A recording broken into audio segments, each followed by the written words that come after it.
जत नगरपालिकेच्या नव्याने झालेल्या निवडणुकीमध्ये शिवसेना पक्षाच्या वतीनं या ठिकाणी पॅनेल उभा केलेलं होतं। या पॅनेलचे नगराध्यक्षपदाचे उमेदवार सलीमभाई गवंडी आणि आमच्या वेगवेगळ्या प्रभागातील उमेदवार हे जनतेच्या आशीर्वादासाठी आम्ही जत नगरपालिकेमध्ये निवडणुकीच्या रणधुमाळीमध्ये निवडणूक खेळत असताना या निवडणुकीमध्ये आमच्या सर्वच प्रभागातील नगराध्यक्षांनी जनतेपर्यंत जाण्याचा प्रयत्न केला। जनतेला ज्या पद्धतीनं मतदान द्यायचा अधिकार होता त्या अधिकारानुसार आम्हाला जो जनतेला शिवसेनेच्या वतीनं जो मतदानाचा कौल दिलेला आहे तो कौल आम्ही या ठिकाणी मान्य करतो आणि या पुढच्या काळामध्ये शिवसेना जोमानं कशी या जत नगरपालिकेमध्ये काम करेल यासाठी आम्ही सर्वच नगरसेवक बरोबरीने घेऊन या तालुक्यात देखील येणाऱ्या जिल्हा परिषद आणि पंचायत समिती निवडणूक शिवसेनेच्या धनुष्यबाणावरती लढवण्यासाठी आम्ही या ठिकाणी तयारी चालू केलेली आहे। या नगर परिषदेच्या निवडणुकीमध्ये आमच्या जिल्ह्याचे जिल्हा प्रमुख संजय बापू विभूते साहेब, आमचे जतचे संपर्क प्रमुख योगीजी जानकर साहेब यांच्या माध्यमातून आम्ही या जत नगरपालिकेमध्ये धनुष्यबाण या चिन्हावरती सर्वच उमेदवार या ठिकाणी अटीतटीची लढत केली। परंतु आमचे उमेदवार या ठिकाणी कामाच्या बाबतीमध्ये कमी पडलेले नाही, पण कोणत्या गोष्टीसाठी कमी पडलेले आहेत हे सर्व जतवासियांना माहीत आहे आणि तोच निकाल समोर आल्यामुळं आम्ही तो निकाल या ठिकाणी स्वीकार करीत आहोत आणि ज्या ज्या उमेदवारांना जत नगरपालिकेमध्ये नागरिकांनी निवडून दिलेले आहे त्यांच्या हातून चांगली कामं व्हावीत अशी अपेक्षा या ठिकाणी करतो आणि या ठिकाणी थांबतो। जय महाराष्ट्र। जत नगर परिषदची निवडणूक आता झालेली आहे। मी शिवसेना धनुष्यबाण या चिन्हावर नगराध्यक्षपदावर व 15 नगरसेवक नगरसेविका या नगरसेविकेसाठी ही उमेदवार आम्ही उभे केलेले होते। एकदम कमी वेळेत 4 ते 5 दिवसात आमचं पॅनल झालं। हे पॅनल आमचं होत असताना आम्हाला बऱ्याचशा अडचणी आल्या। आमचे उमेदवार पळून घेऊन जाण्याचा सुद्धा प्रयत्न केला। सगळ्या गोष्टीनं त्यांनी विरोधकांनी सगळे खटाटोप केले, परंतु आम्ही त्यात कुणालाही त्यांना यश येऊ दिलं नाही। शेवटचं ज्या वेळेला मतमोजणी मतदानाची ही प्रक्रिया होती, मतदानाच्या वेळेला सुद्धा आमच्या सर्व उमेदवारांना व मला असं चांगला प्रतिसाद होता, परंतु काही वेगवेगळ्या घटना घडल्यामुळं आमच्या उमेदवारांना कमी मतं पडलेली आहेत, मला कमी मतं पडलेली आहेत। याचा अर्थ असा नाही की आमचा पक्ष आम्हाला कुठं कमी पडला, आमच्या पक्षाचे नेते कुठं कमी पडले, असं काही नाही। पक्षाच्या नेत्यांनी व पक्षांनी सुद्धा आम्हाला भरपूर ताकद दिलेली आहे। कमी वेळेत आम्हाला हे जे काय मतदान लोकांनी केलेलं आहे त्या लोकांचा आम्ही आभार मानतो व आमच्या मित्रपक्षाचे नगराध्यक्ष व नगरसेवक व इतर पक्षाचे नगरसेवक जे कोण निवडून आलेले आहेत त्यांना भावी वाटचालीसाठी शुभेच्छा देऊन भविष्यामध्ये शिवसेना जोमानं काम करेल, जत शहरात काम करेल, जत तालुक्यात काम करेल।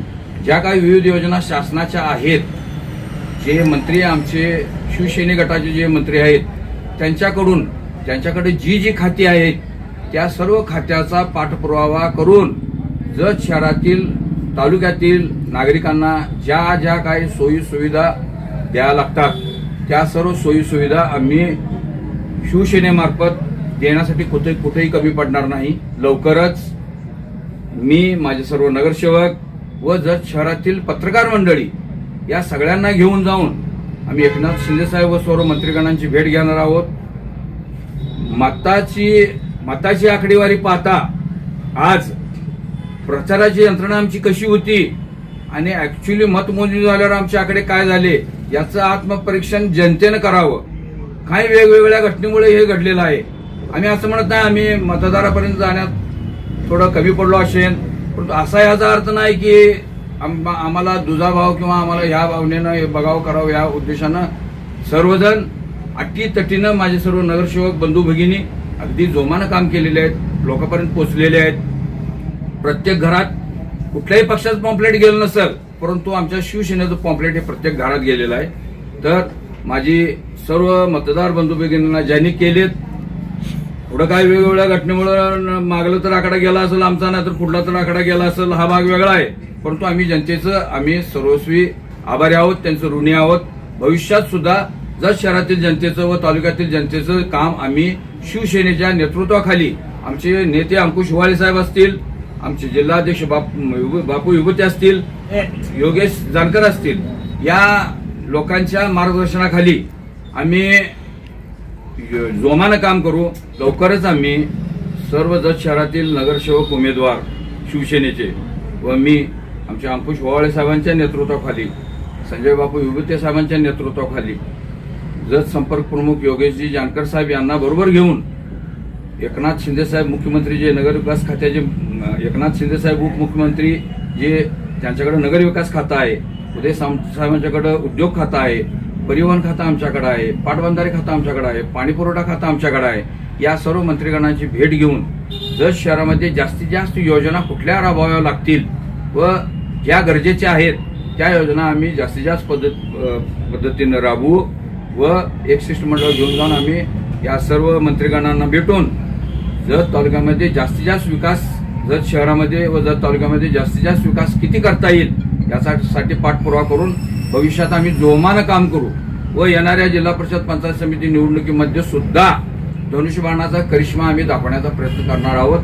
जनतेनं आम्हाला जे नगर परिषद निवडणुकीमध्ये जे मतदान केलं त्याबद्दल आम्ही जनतेचं आभारी आहोत व आलेले नगरसेवक व मित्रपक्षाचे नगराध्यक्ष या सर्वांना आम्ही पुढील वाटचालीसाठी त्यांना शुभेच्छा देत आहोत. नमस्कार, मी तेजस्विनी मनमाणे.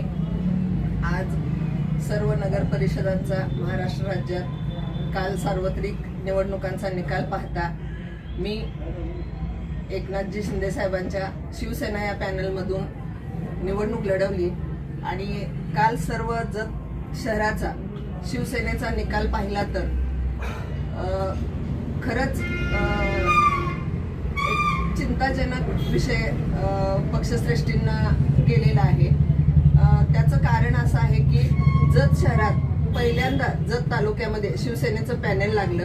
अगदी शेवटच्या तारखेला म्हणजे 17 तारखेला पॅनेल तयार झालं आणि आम्हाला प्रचारासाठी किंवा आमची शिवसेनेची भूमिका जनतेसमोर मांडण्यासाठी आम्हाला खूप कमी कालावधी मिळाला आणि त्याचा रिझल्ट लागायला 1 महिना लागला.